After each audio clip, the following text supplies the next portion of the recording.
And just finally, there's been a breakthrough in the war between Russia and Ukraine. This week, Trump directed Special Envoy Steve Witkoff to travel to Moscow for talks with Putin on the emerging agreement to end the war in Ukraine. And Trump seems pretty optimistic. He posted that over the past week, my team has tremendous prospects with respect to ending the war between Russia and Ukraine.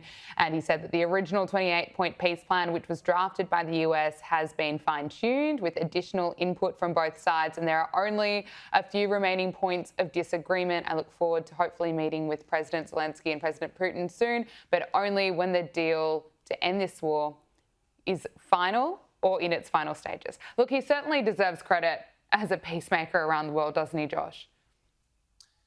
Oh, yeah, for sure. Look, I mean, this has been the most difficult deal for him to reach. I mean, he's reached any number of other peace deals, certainly since he took over back in January, whether it is Thailand and Cambodia or Armenia and Azerbaijan, the Congo and Rwanda, India and Pakistan, two nuclear powers there, the Iran-Israel war back in June.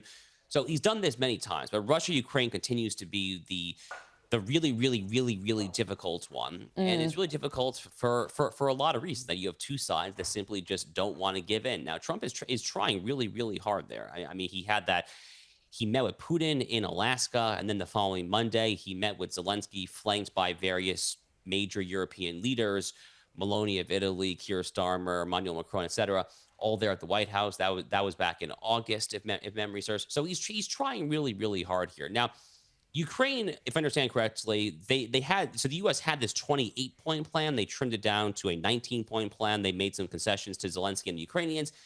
The Ukrainians have tentatively accepted this.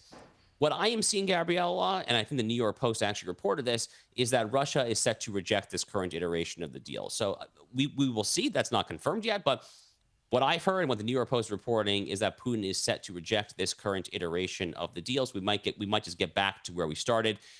And that's unfortunate because this war has gone on for way too long. This February, God forbid, if the war is still going on, it will be 4 years since Putin invaded the Donbass and Crimea back in February of 2022.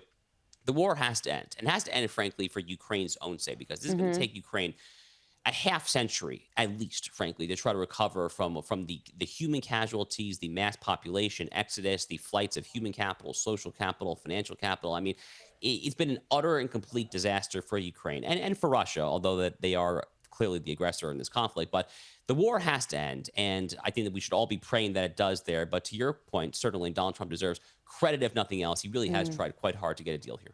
Josh Hammer, Senior Editor at Large at Newsweek, thank you so much for your time. We really appreciate it.